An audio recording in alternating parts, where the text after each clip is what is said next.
Mga kababayan, this has something to do with my blog yesterday na kung saan tinalakay natin ang tungkol sa mga bayarang DDS vloggers. Yan. Konektado po ito sa issue po na yan dahil ito pong si Jason Sa na alam naman po nating pro Duterte yan. Talagang sobrang bilib po nito sa mga Duterte, itong si Jason Sa ay sumikat na naman at meron po siyang claim na pinalalabas na inaatake na naman niya ang First Lady. Ganun na rin po ang relihiyong Iglesia ni Cristo.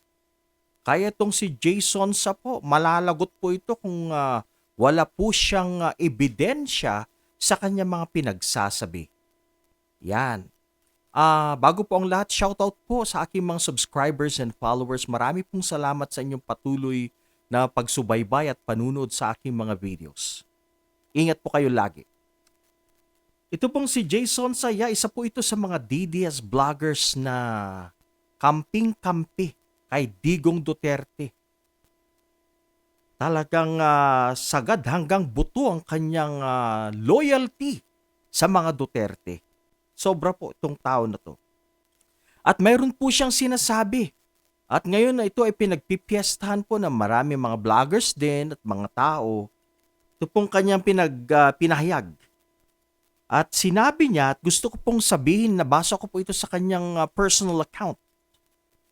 Ang sabi niya, kalat na kalat ngayon sa ginanap na Malacanang Fellowship.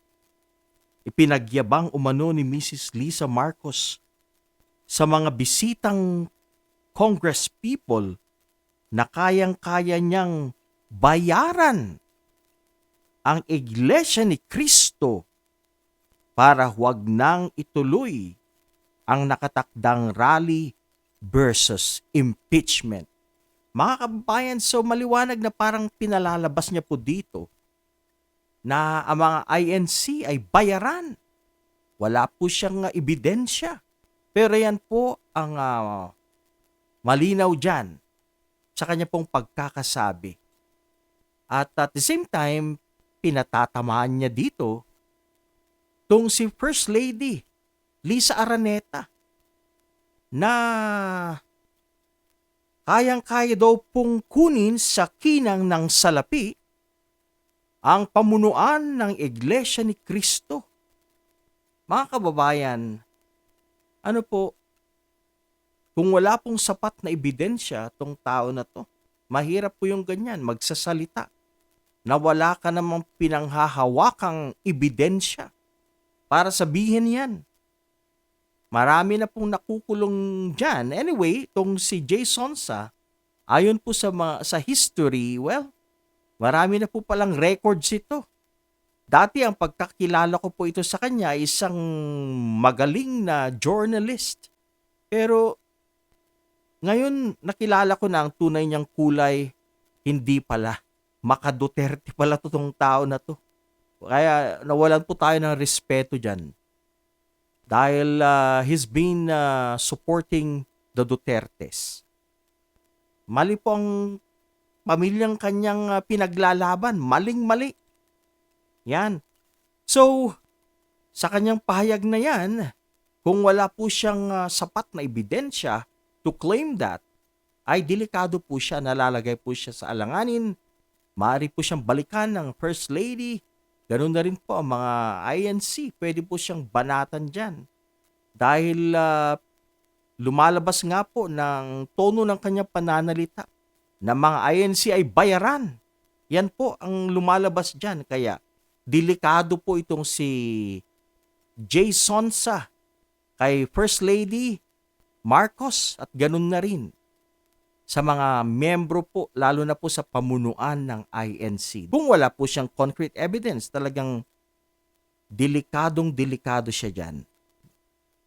Mga kababayan, sa panahon po ngayon, kaya po tayo mag-ingat sa panunood ng mga videos dahil marami pong mga vloggers na gumagawa ng mga videos na wala naman pong basihan.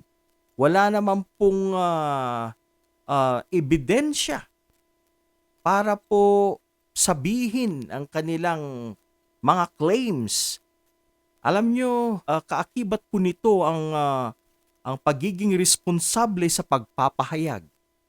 Although there is freedom of the press, pero dapat po tama, dapat po totoo, may ebidensya ang ating pinapahayag sa taong bayan. Hindi po yung gawa-gawa lang, gagawa ka ng kwento na kung saan mahilig po dito ang mga DDS vloggers at ang iyong layunin ay magkapera. Ang iyong layunin ay sumira ng mga tao, mga personalidad. Hindi po tama ito. This is very irresponsible. Kaya dapat maging maingat po tayo sa pagbibitiw ng mga salita. Siguraduhin may ebidensya ka, totoo ang iyong pinagsasabi bago ka magpahayag or magbigay ng pahayag sa publiko. Yan, si Mr. Jason Sa, kasama po ito. Kasama nila Bayad Bay, ang mga bayaderos, yan. Mga bayaderos ni Kibuloy. Mga bayaderos ng mga Duterte. Sila Maharlika, Sasot, mga sino-sino pa. Hindi ko na po kilala yung iba pero I know marami po silang mga vloggers na pro-Duterte na nililito po ang taong bayan, nagbibigay po sila ng maling impormasyon para po masira ang administrasyon at kung meron po silang gustong atakihin, sila po ay nagkakaisa. Yan, kaya tayo po, kahit kokonti po tayo, this is my small contribution para po labanan natin ang fake news and disinformation. Dahil mga trolls, gumagawa po sila, pinobondohan po sila ng mga malalaking sindikato para po maghasik, para po to spread lies among the Filipinos, para mapaniwala ang taong bayan. So, malaking panluloko po ito sa taong bayan. At yan po ay pinopunduhan nga ng mga sindikato. Hindi po natin alam kung pinopunduhan din sila ng kampo ng taga Southern Philippines. Hindi po natin. Malamang, meron pong posibilidad dahil magkakasama po silang lahat. So yan, ang target po nila is to attack the Malacanang Palace, to attack the President, to attack Quadcom. Yan po yung mga binabanatan nila. Dahil gusto po nila magiba ang gobyerno at ito pong si Sara Duterte, ang Vice President, ang umagaw sa trono at maging Pangulo. Well, gusto lang po nilang lusutan dahil accountable po sila sa mga maraming kaso. Dapat po silang managot, magpaliwanag sa batas. Dahil pag hindi po sila nakapagpaliwanag, patay po sila. At parating na ang ICC, hindi po natin alam kung kailan, but sigurado po, darating ang warrant of arrest na isi-serve po ng Interpol. Yan, yung Interpol po. Sila po ang siguradong pupunta sa Pilipinas to coordinate para po ma-ship papuntang The Hague ang nasasakdal. Mga kababayan, ito lang po muna ngayon. Sana po'y mag-subscribe po kayo sa aking channel. At mag-iingat po tayo lagi. Malapit na po ang Pasko, kaya enjoy lang po. Kahit wala po tayong panghanda, ang mahalaga, we are healthy, tayo po ay masaya, ayos na po yun. And we are together with our family. Anyway, yan lang po muna ngayon. Maraming salamat po.